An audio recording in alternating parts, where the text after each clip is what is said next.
Hey, Rick, can you explain how you made that portal cannon? I mean, it looks super complicated. Morty, it's not complicated if you understand the underlying principles of quantum physics and interdimensional travel. You see, the portal cannon operates on the concept of quantum tunneling. Quantum tunneling? What's that? It's when particles pass through a barrier that they normally shouldn't be able to cross.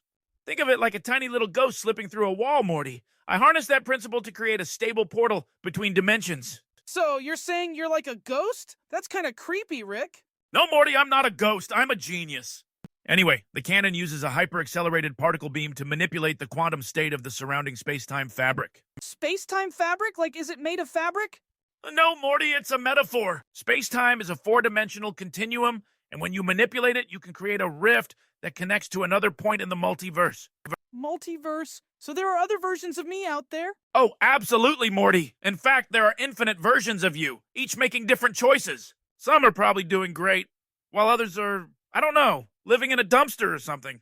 That's kind of depressing, Rick. What if I'm the worst version? Morty, you're not the worst version. You're just the one that's stuck with me. But hey, that's the beauty of existence. You get to choose your path, even if it's a messy one. So, if I wanted to make my own portal cannon, what would I need?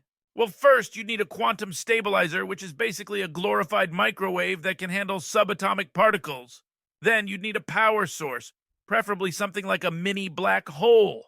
A mini black hole? Where am I supposed to get one of those? Morty, you can't just ask where to get a mini black hole. You have to create one. It's all about harnessing the energy from collapsing stars or, just stealing one from a lab.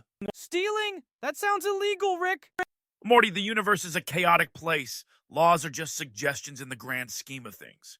Besides, it's not like anyone's going to miss a mini black hole. Okay, but what about the philosophy of it all? Isn't it kind of messed up to just jump between worlds? Ah, Morty, that's the philosophical conundrum.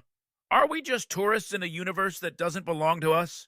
Or are we explorers, seeking knowledge and adventure? I guess it's a bit of both. But what if we mess something up in another dimension? That's the risk, Morty! Every action has consequences, and in the multiverse, those consequences can ripple through countless realities.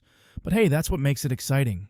Exciting! It sounds terrifying! What if I accidentally kill another version of myself? Well, Morty, that's just part of the game. You can't let fear hold you back. Besides, you're probably not even the best version of yourself, so what's the loss?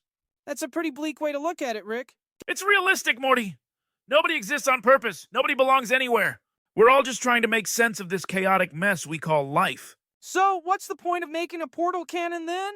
The point, Morty, is to explore, to learn, and to experience the infinite possibilities of existence. It's about pushing boundaries and seeing what's out there. I guess that makes sense, but can't we just watch TV instead?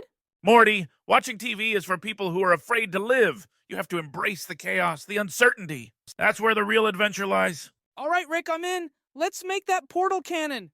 That's the spirit, Morty. Now let's get to work before I lose my buzz.